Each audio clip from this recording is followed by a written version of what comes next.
finished for them to be using it for PR purposes. And I did say that I felt that the New Horizon event demonstration of Vega felt rather... How can I put this? I don't like to say unrehearsed, because obviously it's a live event and you can only rehearse live a certain amount, but it didn't feel quite as tight. It didn't feel quite as well produced. It almost felt like they were rushing at the last minute. And I believe this was in a direct reaction, to the fact that the Doom demo popped up. And it also felt rather iffy as well, because when they were showing off a lot of the other performance of the other Ryzen or whatever, they were very boastful about the performance of the CPU. But with this, they weren't. They were rather low-key. They didn't give away any specifications. They didn't give away any hint of the clock speed, the pricing.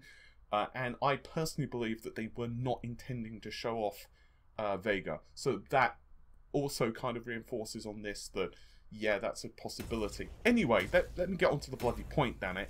What it also shows is that the memory in this is DDR4, 2 sticks of 8 GB at 2400 MHz. So some folks believed that the i7 6900K was actually had a slight advantage. So they believed that it had 4 sticks, but that's not the case. So it didn't have a quad channel memory or anything like that. So that is quite nice. We do have a little bit of a I guess apples for apples comparison. And it also points out that the code name for this is Golem. And oh, I'm sorry, Golmet. Oh, I was just about to go Golem. I don't know what's going on with me this morning. I'm just hyper. I don't know if it's lack of sleep or what. But anyway, Golmet. And it looks like that would indicate the board revision. And I'm going to assume that Golmet is also the X370.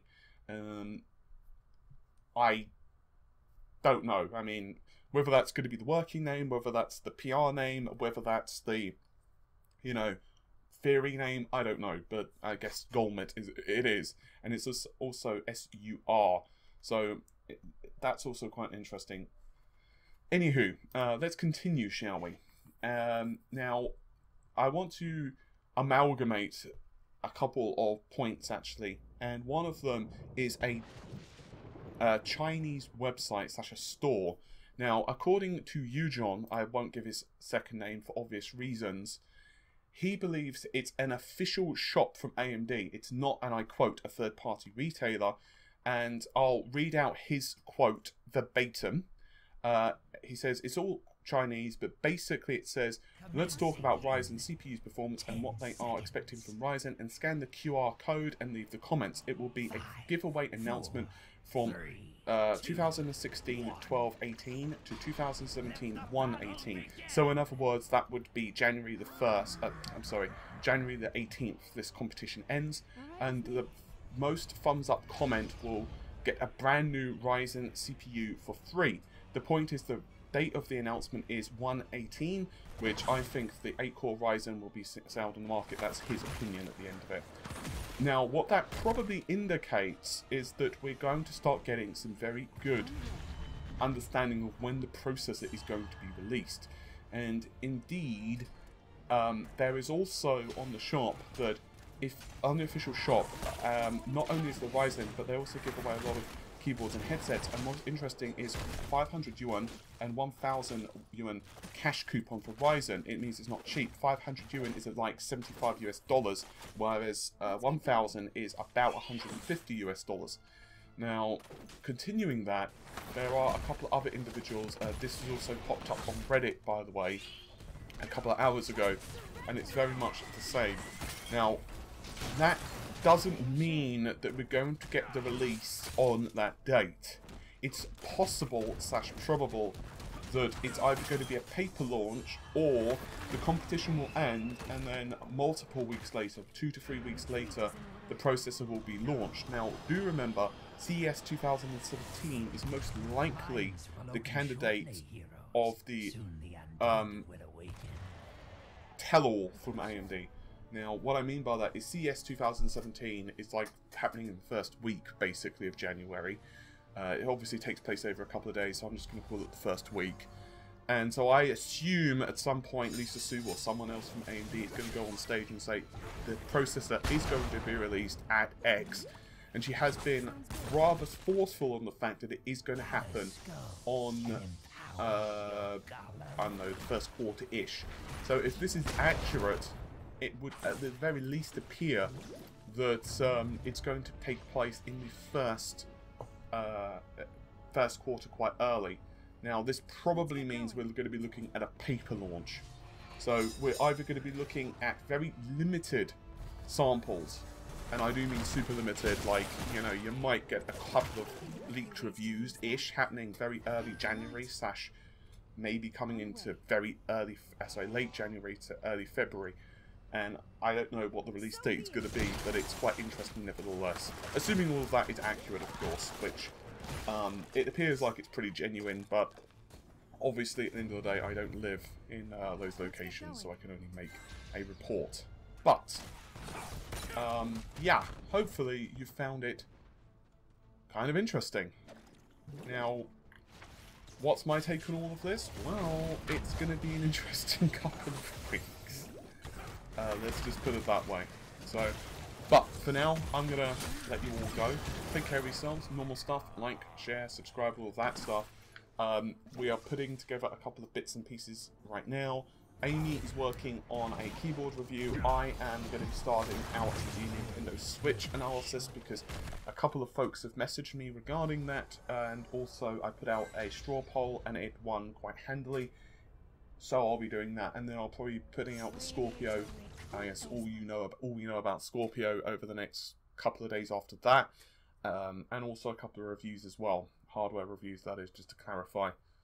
So I think that's just about it.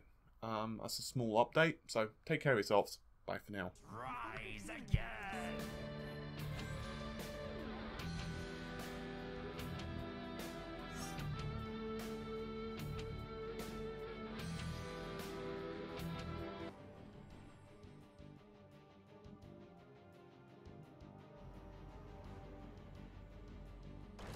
Take care of it. 4, 3, 2, 1. Your golem is complete, All right, but it is weaker than that of your there we go. So we have a single Vega card powered by the Ryzen CPU and our new high-performance AM4 motherboard running the brand new, soon-to-be released Star Wars Battlefront Rogue One DLC.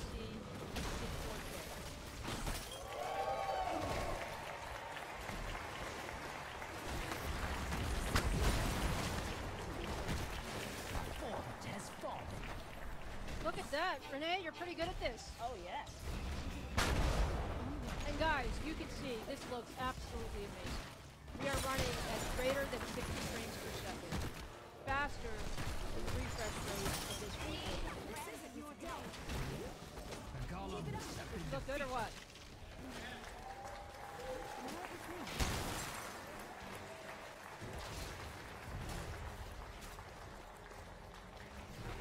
We are so super excited to show you this. This, by the way, folks, is the dream gaming PC for 2017. In action for the very first time. How about a great round of applause for Renee?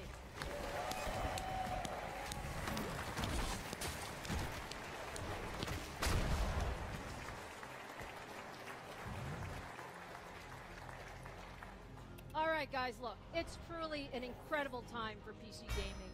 AMD is bringing innovation and competition. Sounds interesting. careful.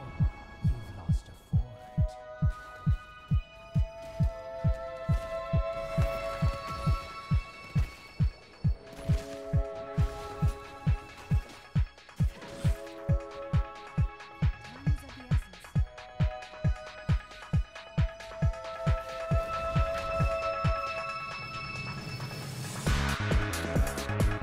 essence.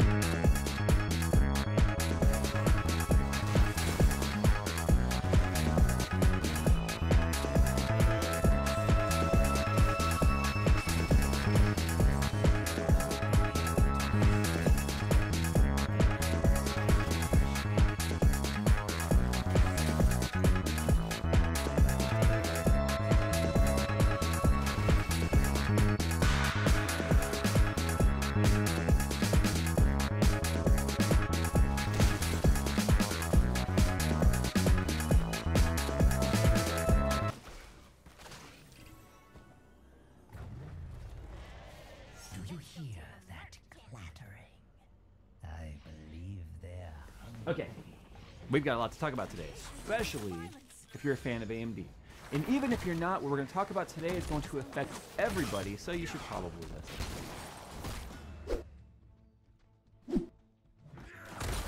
Oh boy, oh boy, oh boy, oh boy, oh boy. It's Christmas, can't wait. Oh boy, oh boy, oh boy, oh boy, oh boy.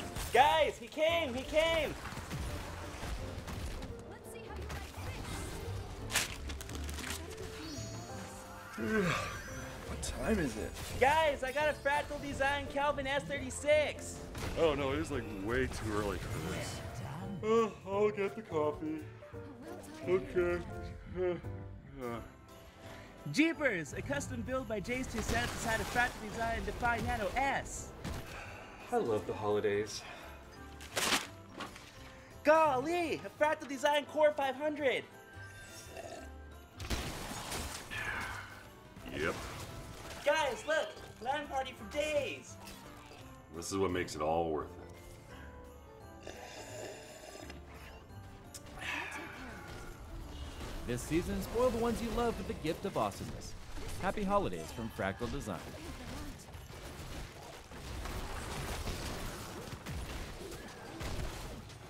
Okay, so we have got more information now about Zen. Excuse me, I mean Ryzen. I mean Summit Ridge. Whatever. Which is the only reason I'm even willing to talk about it today, because I've said a million times I don't like to talk about rumor. But we are at a big crossroads here when it comes to desktop CPUs, so I thought this information might be important, especially for people who are on the cusp of buying new hardware, that you might want to just hold off for just a second. And if you already bought something, especially if you bought an AMD CPU, don't freak out, because still there's a lot of unanswered questions, and those are some of the things I want to bring up today. So AMD just did a press conference where they showed some more raw performance of Summit Ridge versus an i7 6900K, which is an $1,100 CPU. So let's keep that in mind as we move forward. Because these specs are new, I have not get them memorized, so I'm going to be using a bit of a cheat sheet here. Sue me. But when you go down the list here, the specs are nearly identical to the 6900K i7. Of course, which is a Broadwell E-based CPU. Again, $1,100 CPU. I want to point that out. That's what retail is, $1,100. So we are seeing AMD here going toe-to-toe with $1,000 CPU from Intel. Actually, it's more than $1,000 depending on where you buy it, but I digress. All right, so AMD's Ryzen here is built on a 14 nanometer FinFET architecture. It's got 8 cores and 16 threads, just like the 6900K. It's got a 3.4 gigahertz base clock, 200 megahertz up from the 3.2 found on the Intel. It has got an unknown turbo boost. AMD has not divulged any of that information yet. They're kind of keeping that a little bit secret here. They don't want to tip off their hat too much to Intel. But Intel will boost to 3.7 with a max turbo boost of 4 gigahertz. So we've got to see if AMD is going to even match that. I have no reason to believe they wouldn't. In fact, I'd be surprised if we aren't seeing numbers here that are deep into the 4 gigahertz range as we start getting our hands on those and start seeing what they'll boost to and overclock to. They both have 20 megabytes of cache, and they both operate DDR4 memory. Now, here's where things start to differ just a little bit here. Intel uses a quad-channel memory setup on their X99-based CPUs, which of course the 6900K is. AMD is only using a dual channel. Now, whether or not that's going to hurt it in the long run, I guess we'll just have to wait and see. This is only going to matter to people who are using their CPUs to the absolute limit. People who are doing extreme CAD drawing, 3D modeling, even rendering and doing 4K rendering with quad channels not going to be as big of a hit compared to, or with dual channels compared to quad channels. So I don't see that as being a huge issue. But again, that's something we'll have to test once we get our hands on it to see what kind of differences there really are. I guess one thing to do would be take like a 5960X or a 6900K, which are about the same CPU, and we are going to have to disable or take 2 sticks of memory out and compare. In fact, I think that's a test I'll have to do here. I don't think it's going to be that big of a deal for people who are doing, especially things like games and YouTube and streaming and stuff like that. Of course, the more memory channels, the better. I'm kind of curious as to why AMD stuck with a dual channel configuration. AMD is touting 95 watt TDP on their 8-core 16-thread Ryzen CPU. That's huge, because you guys have always made the jokes. AMD is known as the space heater and winner yeah, and you know, the temperature of the sun in the summer. Of course, those jokes have always been applicable to the Radeon graphics side more so than the CPU. But 95 watt TDP, that is a huge, huge improvement over the 140 watt TDP found on the comparable Intel here. Now, we don't know what pricing is going to be yet, but it's kind of what I want to talk about mostly today on how this is going to affect the community. It's going to be based entirely on price. Because we've already seen in the latest benchmarks here from AMD and the live benchmarks that with no turbo clock enabled on their CPU, remember, that's a question mark. We don't know what it's going to actually turbo clock up to yet. 3.4 gigahertz was beating the 6900K in various tests like Handbrake and ZBrush, or ZBrush Core, and of course Blender. If the Core can go farther in terms of speed than we're seeing with Intel, then we're going to see a better performance out of AMD at a lesser TDP, which is going to force a kind of a movement here in the CPU market, which has been very stagnated. Now, that's what this has to do with the community here, because if you're not having competition in the space, you have no incentive to spend big R&D numbers to get better performance because you're already dominating a market, which Intel has had a solid 10 years of just bored and not really doing much and giving us really shitty improvements. Intel, I think you've done some great things, but you've really let the desktop community down as far as I'm concerned with the improvements we've seen over the last 4 or 5 generations by giving us this tick-tock method here of a slight increase in performance, in clock numbers, and then very small architecture changes. So there's really been no reason to spend a bunch of money in the community. But if AMD is finally able to compete and give Intel a run for their money, prices have to come down. I can't see AMD really trying to compete at the $1,000 CPU market. So the question is, how much is it going to cost them to make this CPU? How much is it going to cost the community to adopt this CPU?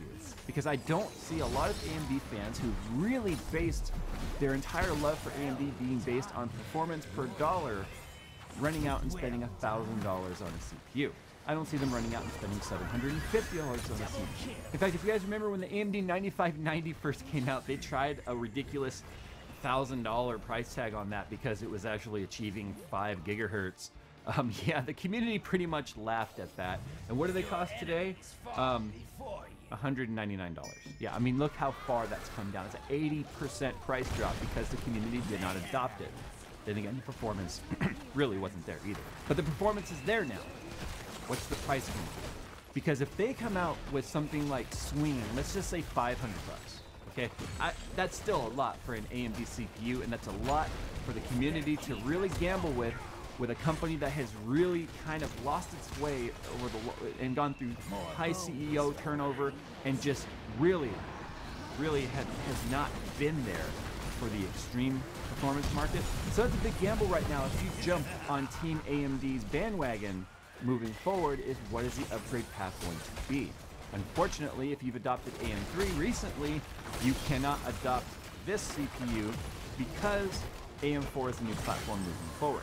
Now, there's something else I kind of want to talk about here. Actually, a couple things. There's so much I could talk about here, but these are just some questions that I've had for the community, and this is why this is kind of an open-ended video here where I want you guys to have a adult and civil conversation. I know this is asking an awful lot of the YouTube comment section, is how you guys feel this is going to play out. We're not going to see any of this until early 2017. It's been pushed back a little bit. We were expecting a Q3, Q4 2016. It's now Q1 2017. But that's probably one of the major questions I have right now is what is the upgrade path going to be? And not only that, what is the CPU lineup going to be? They can't debut this with just one CPU. Yeah, I know they have server CPU coming out, the extreme CPU like we just saw, and then notebook CPUs, but what is the lineup going to be within that desktop range right there? Is it just going to be this one CPU that you can adopt at XYZ dollars and that's it?